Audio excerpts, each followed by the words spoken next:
Сәлеметсің бе, балақай? Мен бүгін саған қонаққа келдім. Мен қоянмын. Кеш жарық, балақай. Бүгін саған қонаққа қоянды шақырдым.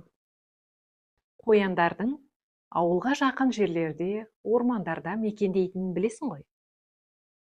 Әсіресе қыстың күні қояндар аппақ тонын үстіне киеді. Ал көктем жаз айларында ол сұр түсті қоян болады. Ал енді бүгінгі ертегіміз қоян туралы болмақ. Ал қоян болғанда да жай қоян емес, мақтаншақ қоян туралы айтып беремін. Жақсы, мақтаншақ қоян туралы ертегі тыңдауға дайынсың ғой? Онда мен бастаймын. Баяғыда орманды бір қоян мекен етеді. Жазда рахат, орманда бәрі бар. Ал қыс болса, ол қоян өзіне азық іздейді екен. Ондай сәттерде шаруалардың астық қоймаларына түсіп, сұлы ұрлайды. Бір күні ол қоян астық қоймасына келсе, қояндардың барлығы сол жерде жүр екен. Сонда әлгі қоян тұрып, былай дейді: менің мұртым мойылдай, табандарым күректей, тістерім болат қанжардай.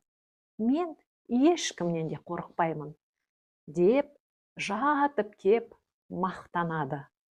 Мақтаншақтың бұл жайын қояндар қарғаға келіп баяндайды.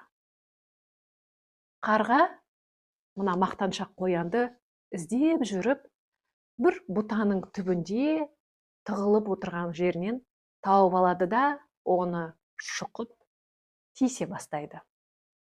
Сол кезде қоян қарғаға: қарға апатай, мен бұнан былай мақтанбаймын, маған тиіспеші, деп жалынады екен. Қарқ, қарқ, иә, сен не деп мақтанып едің?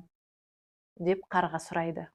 Мұртым менің мойылдай, табандарым күректей, тістерім болат қанжардай деп мақтанып едім, дейді қоян. Қарға оны біраз мылжалайды да, ендігі әрі мақтанушы болма деп жөніне қоя береді. Ал бірде тас үстінде отырған қарғаны иттер қағып түсіреді. Ал мұны көріп қалған қоян: қап аттеген-ай, қарғаға қалай көмектессем екен, деп ойлайды. Сөйтеді де, бұл мақтаншақ қоян сонымен қатар өте мейірімді екен. Ол қарғаны құтқару үшін бір төмпешіктің үстіне барып, шоқиып отыра қалады. Ал оны көрген иттер не істейді? Әрине қоянды ұстап алғысы келеді, иә? Барлығы қарғаны тастай салып, қоянның артынан жүгіре жөнеледі. Ал қарға болса, сол кезде иттерден құтылып, ағаштың басына қайтадан қонады. Қоян да жүгіргенде алдына жан салмайды.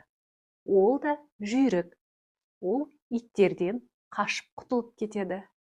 Осыдан біраз уақыт өткен соң, қарға қоянды кездестіріп, былай депті: жарайсың, қояным.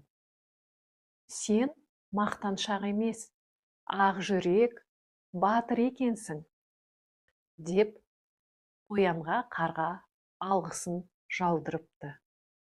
Бұл ертегіден, балақай, біз қоянның мақтаншақ емес, батыл, ержүрек екенін білдік. Солай ғой? Жақсы.